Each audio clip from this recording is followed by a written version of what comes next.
Hello everyone, if you wanted to know how you can play Black Ops 7 for free, then you have come to the right place because in this video I'm going to show you how easy it is to play Call of Duty Black Ops 7 for free on your computer easily. First off, you're going to open up your Steam and then you're going to search for Call of Duty on here. Here it is, you're just going to click onto Call of Duty Black Ops 7, and once you click on that, then when you scroll down you'll have this play Call of Duty Black Ops 7 multiplayer and zombies for free. Just click on play game. When you click on play game, then it will ask you where you want to download the game. Just gonna select the location and then click install.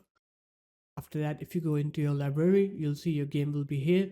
If you already have the game in your library, you're just gonna right click on it, click properties, go into DLC, and here you're just gonna check this Call of Duty free trial box. Just click that, and then it will start downloading for you, and you can go ahead and play Call of Duty Black Ops 7 for free.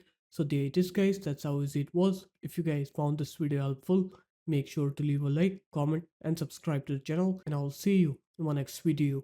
Peace.